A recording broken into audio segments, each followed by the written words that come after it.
Assalamualaikum warahmatullahi wabarakatuh. Waalaikumsalam warahmatullahi wabarakatuh. Selamat pagi semuanya. Pagi, Pak. Apa kabarnya hari ini? Baik. Alhamdulillah kalau keadaannya baik.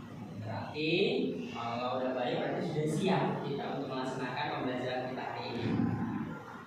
Baik, sebelumnya silakan ketua kelas ya kan? Assalamualaikum.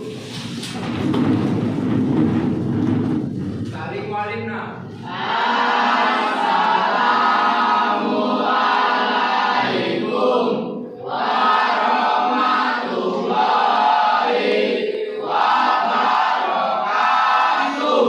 Waalaikumsalam warahmatullahi wabarakatuh. Silakan duduk. Idris. Baiklah, sebelum kita mulai pembelajarannya, mari kita membacakan doa. Doa dimulai.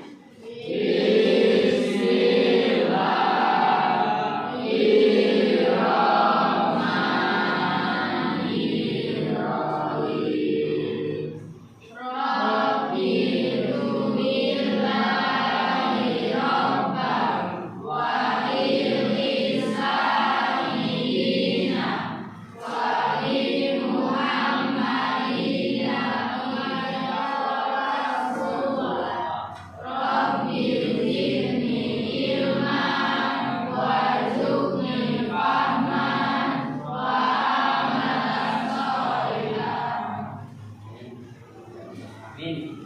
Mudah-mudahan doa ini bisa menjadi semangat untuk kita dalam proses pembelajaran. Baiklah, Nak, sebelum masuk materi pembelajaran kita hari ini, Bapak akan mengecek kehadirannya.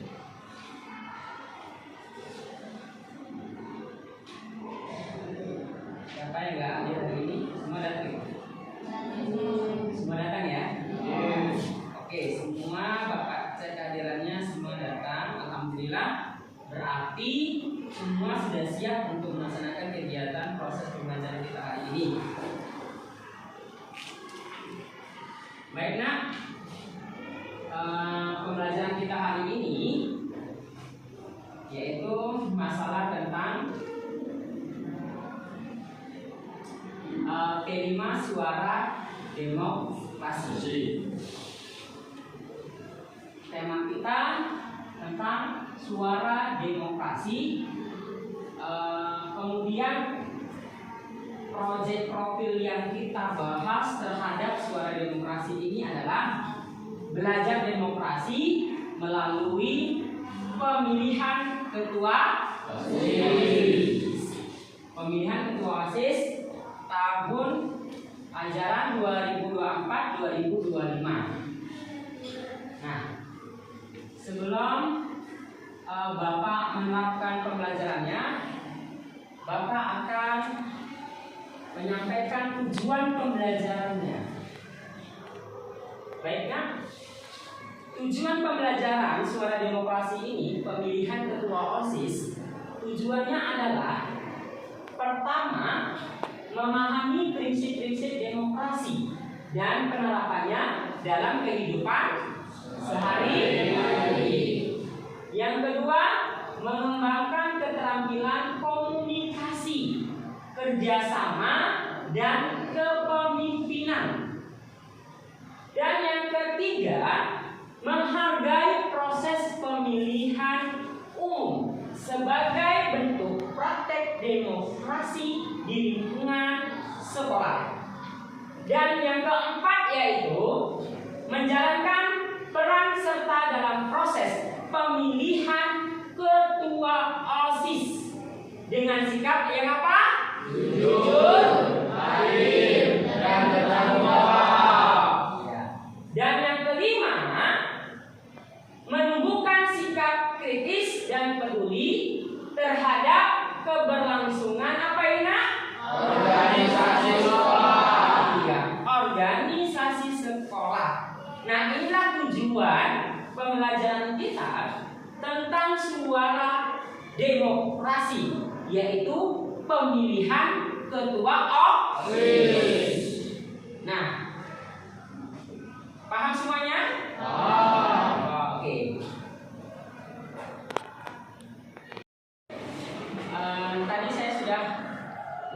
tujuan pembelajaran suara demokrasi pemilihan OSIS P5 kita, maka Bapak akan memaparkan materinya tentang suara demokrasi di Indonesia.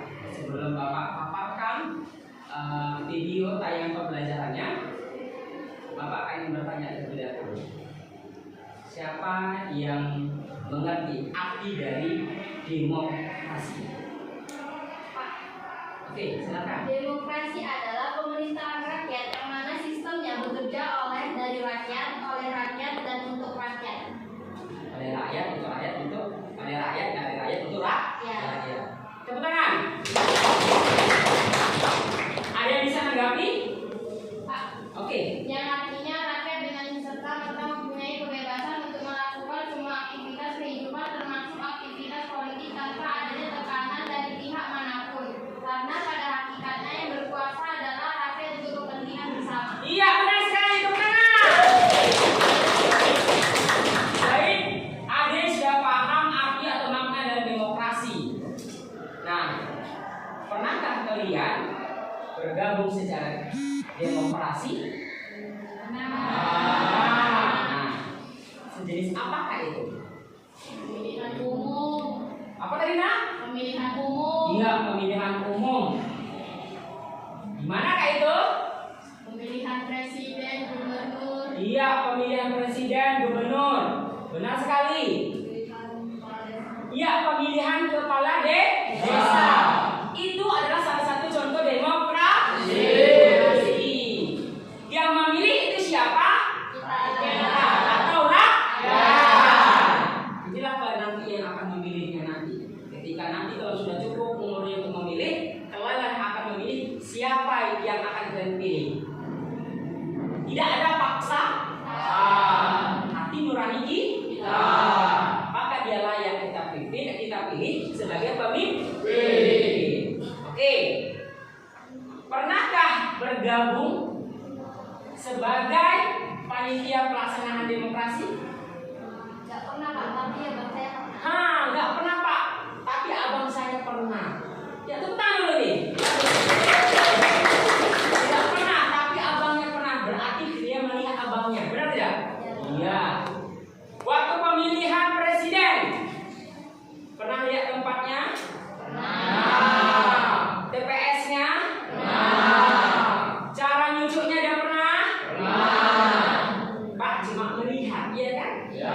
Karena kan belum cukup umur, benar kan? Ya. Maka daripada inilah kita akan belajar suara demokrasi itu seperti apa. Baiklah, tadi sudah merespon. Bapak memberikan pertanyaan apa itu demokrasi sudah dipahami. Maka kita akan Bapak tayangkan video pembelajaran mengenai masalah tentang suara demokrasi. Kita perhatikan. Indonesia. Bagaimana Indonesia bisa memiliki presiden? Ya, presiden dipilih melalui pemilihan umum atau pemilu. Indonesia mengadakan pemilu sebagai praktik demokrasi.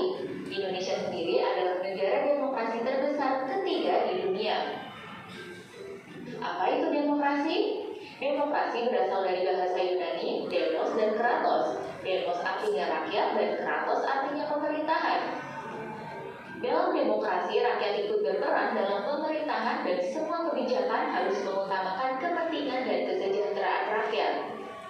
Sistem pemilu ada dua macam, yaitu sistem distrik dan sistem proporsional. Pada sistem distrik, satu daerah pemilihan hanya memilih satu wakil. Calon yang mendapatkan suara paling banyak dianggap sebagai pemenang. Di Indonesia, pemilihan DPD mengikuti sistem distrik tetapi berwakil banyak, yaitu dipilih 4 wakil DPD di setiap provinsi. Pada sistem proporsional, tiap partai politik mendapatkan kursi sesuai dengan jumlah suara yang didapat. Sistem proporsional inilah yang dipakai dalam pemilihan DPR dan DPRD. Partai yang mendapatkan suara lebih banyak akan mendapatkan jumlah kursi yang lebih banyak juga. Lalu, apakah semua partai yang mendapatkan suara dianggap lolos? Belum tentu. Ada yang namanya ambang batas parlemen atau parliamentary threshold. Partai yang jumlah suaranya mencapai ambang batas inilah yang bisa mendapatkan kursi di DPR.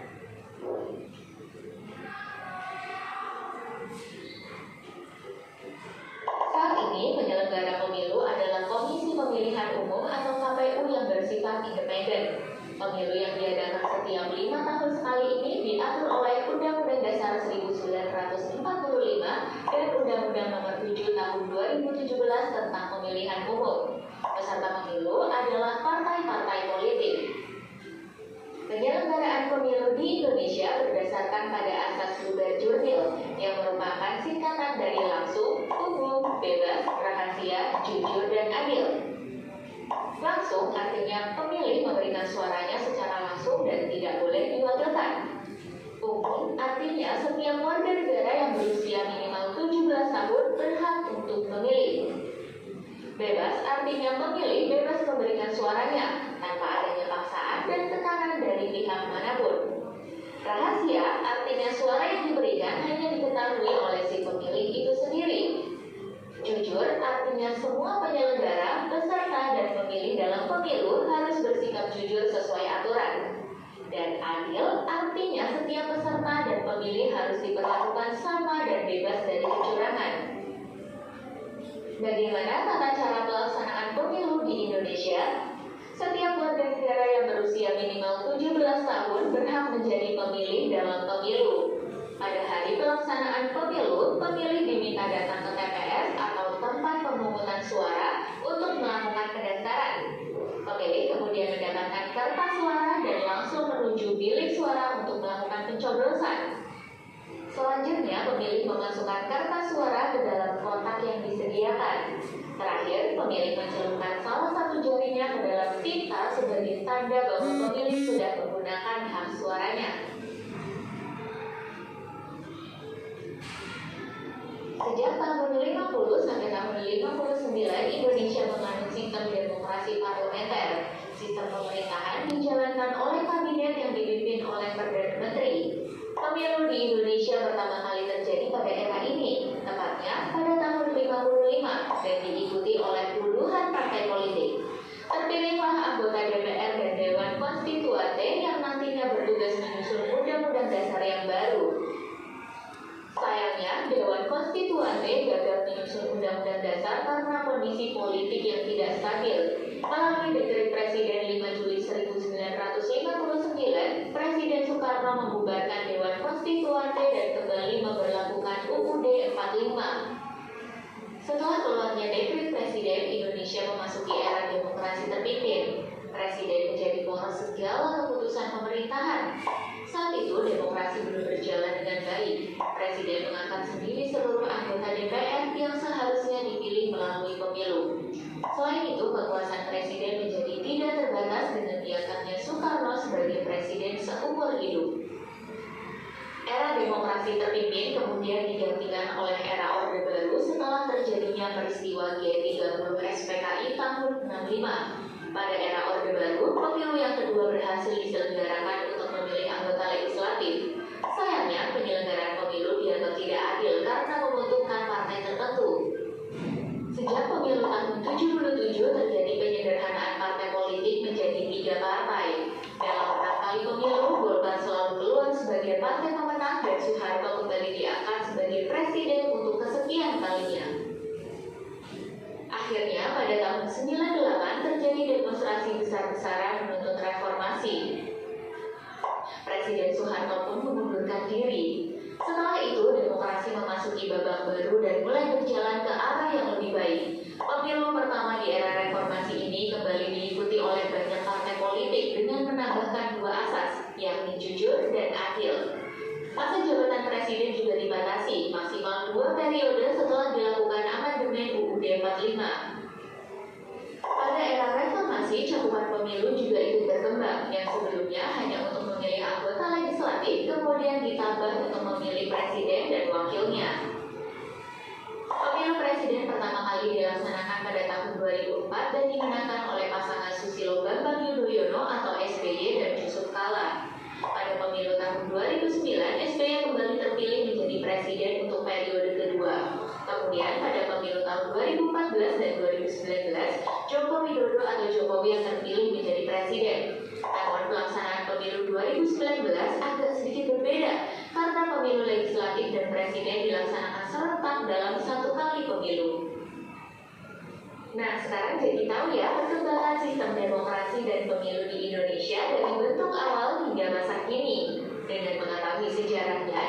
bisa belajar dan terus berusaha mewujudkan demokrasi yang menyejahterakan rakyat dan sesuai dengan kepribadian bangsa.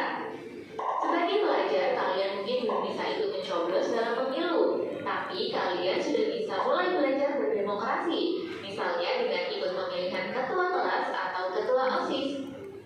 Mengadakan video pembelajaran mengenai masalah suara demokrasi. Dari video tayangan tadi, mari kita mendiskusikan masalah demokrasi yang ada saat ini. Apa yang telah kamu ketahui dan apa yang kamu dapatkan dan apa yang harus kita pahami masalah suara demokrasi pemilihan OSIS di sekolah ini dari tayangan yang Bapak berikan tadi. Silakan kembali ke kelompok yang telah ditentukan pada kelompok sebelum-sebelumnya. Silakan buat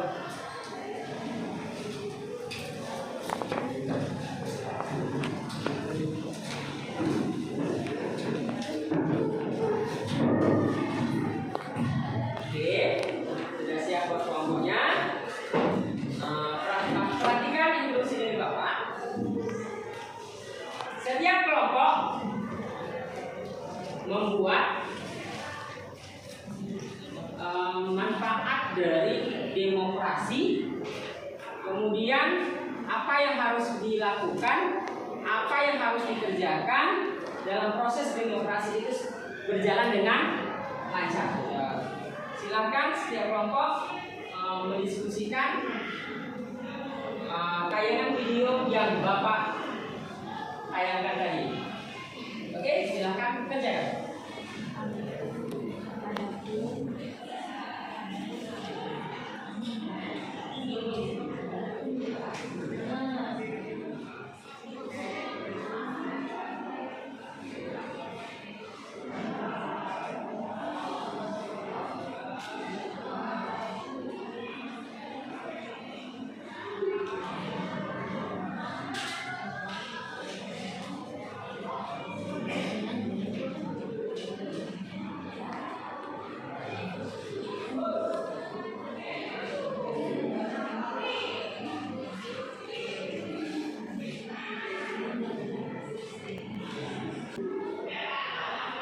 Oke, ada siap? Sudah? Oke. Siapa yang bisa menjelaskan? Kelompok mana? Pak, Oke, silakan. menurut kelompok kami, demokrasi adalah pemerintahan rakyat yang sistemnya adalah dari rakyat, oleh rakyat, dan untuk rakyat. Penerapan demokrasi di Indonesia didasari oleh sila-sila Pancasila. Adapun cara agar demokrasi berjalan dengan lancar yaitu berdasarkan jurdil, adanya kejujuran, tidak ada paksaan ataupun kecurangan, dan harus sesuai dengan hati nurani kita. Pemimpin yang kami pilih harus menjalankan kewajibannya dengan bertanggung jawab dan menjalankan fungsinya dengan baik. Ya, tepuk tangan. Ada lagi menanggapi? Berarti semua sudah paham ya masalah tentang suara demokrasinya ya. Sudah jelas, sudah dipahami karena demokrasi yang kita tentukan ini adalah pemilihan OSIS. Berarti suara demokrasi yang ada di Indonesia tadi telah terpahami. Nanti akan kita realisasikan terhadap pemilihan OSIS di sekolah. Oke, mari kita untuk merefleksikan ya pembelajaran tentang masalah suara demokrasi yang ada di Indonesia. Oke, siapa bisa menanggapi? Oke, silakan. Manfaat demokrasi yang kami dapat yaitu demokrasi harus bersifat jujur, tidak ada paksaan, dan sifatnya terbuka. Dan kami sebagai rakyat bisa memilih pemimpin yang memiliki program-program dan visi misi yang baik untuk diberikan kepada rakyat. Iya, betul sekali teman-teman. Oke, nah, ya, kita sudah paham tadi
Baiklah,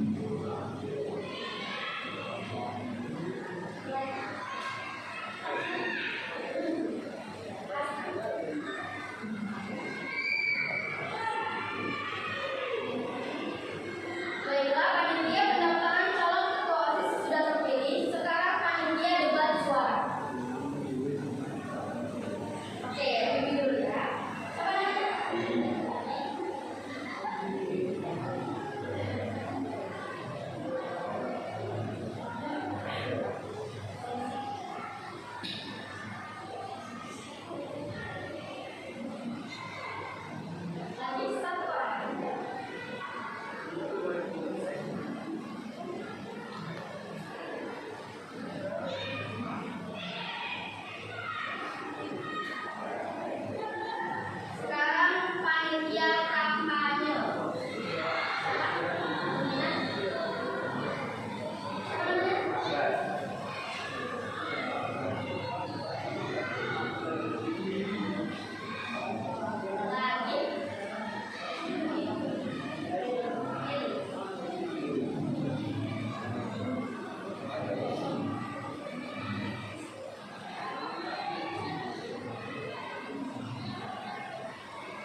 Terima kasih.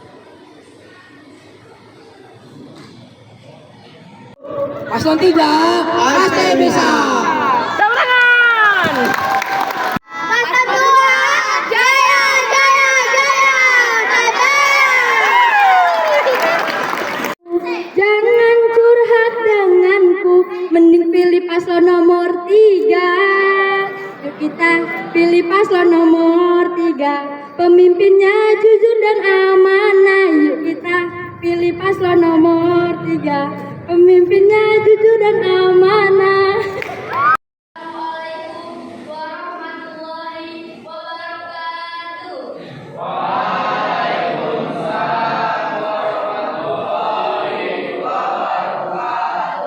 Yang pertama-tama, marilah kita panjatkan puji syukur terhadap kehadiran Allah Subhanahu wa Ta'ala, yang mana dengan ridhonya lah kita dapat berkumpul di sini untuk pelaksanaan debat kandidat dengan tema peran OSIS dalam meningkatkan kedisiplinan dan prestasi.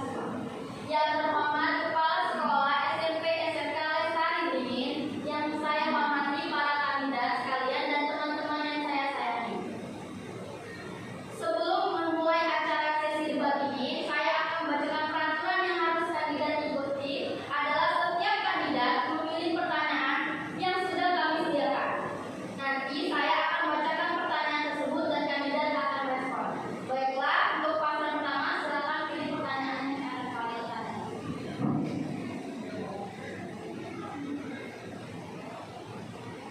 Terima kasih. Untuk paslon 1, yang pendukung paslon 1 mana nih? Pertanyaan untuk paslon 1. Apakah kalian sudah siap? Apa yang kamu rencanakan untuk meningkatkan tanggung jawab di sekolah? Waktu yang sudah tepat disediakan. Baik, terima kasih atas pertanyaannya. Saya akan menjawab dari yang saya paling ketahui adalah jadilah seorang pemimpin. Dan harus seperti tadi kamu. Misalnya, jika seorang guru meminta bantuanmu, jangan ragu untuk membantunya. Terima kasih. Terima kasih jawabannya untuk paslon 1. Mana pendukungnya berikan semangat buat mereka.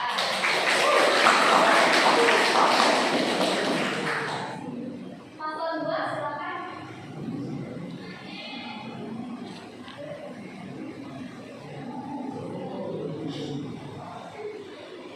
Mana pendukung paslon 2? Paslon 2 sudah siap? Oke, pertanyaan untuk kalian adalah bagaimana cara meningkatkan disiplin setelah jika kamu terpilih menjadi OSIS? Baik, terima kasih. Saya akan menjawab pertanyaan dari beberapa. 1. Melakukan refleksi dinamika di sekolah untuk menerapkan kesepakatan sekolah. 2. Memfasilitasi peserta didik dalam menyadari konsekuensi dan memperbaiki perilaku. 3. Menghukum siswa secara fisik jika melakukan pelanggaran kedisiplinan. Baik, terima kasih untuk jawaban. Terima kasih jawabannya untuk paslon 1. Paslon 2, maaf saya salah.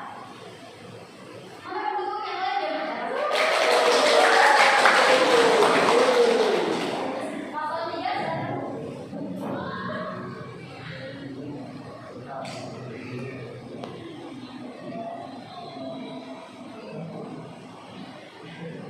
Pendukung paslon 3 mana? Suaranya.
disiplin, peraturan.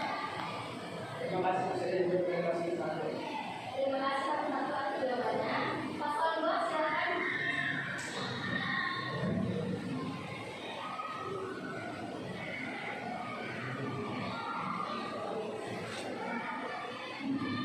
Pertanyaannya adalah bagaimana disiplin bisa terwujud dengan baik menjadikan budaya positif? Terima kasih, saya akan menjawab pertanyaan dari moderator. 1. Mendengarkan aspirasi siswa.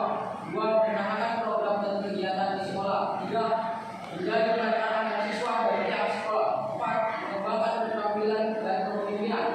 5. Melaksanakan kegiatan secara tertib. 6. Menjadi teladan bagi siswa yang baik. Baik, terima kasih. Dijawab dari paslon 3. Paslon 2. Terima kasih paslon 2 atas jawabannya. Paslon 3 silakan.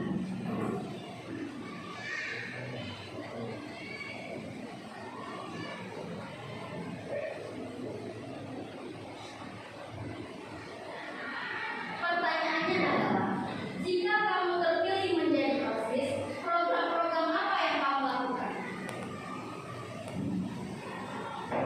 Menjawab untuk moderator, program yang akan kami lakukan adalah program yang sesuai dengan kompetensi siswa untuk berkembang lebih baik ke depannya, seperti meningkatkan kreativitas terhadap siswa.